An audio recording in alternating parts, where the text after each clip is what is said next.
The Seattle Seahawks have clinched their second Super Bowl trophy with their 29-13 win over the New England Patriots. But many viewers are likely to remember the halftime show more than the game itself. This year, the much-anticipated star performer was Puerto Rico native Bad Bunny, who's considered one of the best Latin musicians of all time. He recently criticised the Trump administration's immigration crackdown. It was the first all-Spanish performance during the Super Bowl halftime show. Well, our very own Benjamin Alvarez Gruber is in San Francisco for the Super Bowl. He's even got a ticket.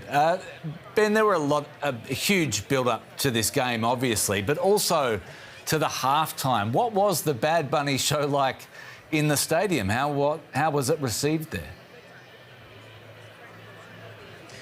There was an incredible energy when he came out. He showed those surprise guests. There were a lot of rumors who would join him on stage. It ended up being Ricky Martin, so a clear sign also to Puerto Rico, his island. We had Lady Gaga on stage too, and a very clear message at the end. The only thing stronger than hate is love. A lot of salsa dancing, a lot of movement during this 13 minutes. But of course, a lot of controversy following this announcement by the NFL, and also some first reactions. Only to recap for a minute, there were so many that were critical of Bad Bunny, of his message, of what he stands for, this idea that this will be a Spanish-only halftime show, that Turning Point, this conservative alliance, actually had an alternative halftime show. And there was also a reaction by the US president, who is not a big fan of Bad Bunny, we know that.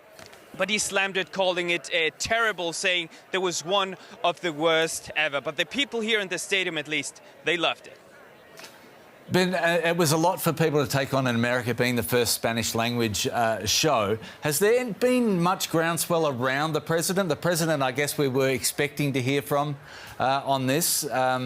What about the greater English-speaking America, if you like, when America's game has been given over to the Spanish language, at least in halftime? That's right, but just if we look back, I mean, Bad Bunny won this Grammy Award for Debí Tirar Más Fotos, the first Spanish-speaking album that won this award, Album of the Year of the Grammy. So this was also kind of expected, and also many were probably wondering if he would have a message that would be even more critical of the Trump administration, of the White House, of ICE, of Immigration and Customs Enforcement, that he strongly criticized during this Grammys recently when he won this award, but that message was not heard, was not seen here in Santa Clara in this stadium.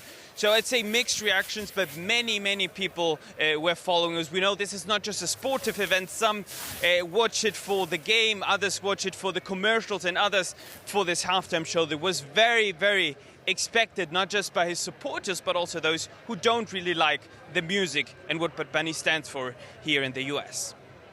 Great job, Ben. DW correspondent Benjamin Alvarez Gruber, thank you so much.